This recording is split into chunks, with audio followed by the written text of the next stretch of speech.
पटाखे चलते हैं। बहुत ज़्यादा नुकसान।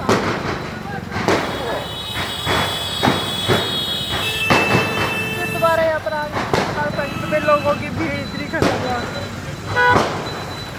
थोड़ा सा आगे जाना।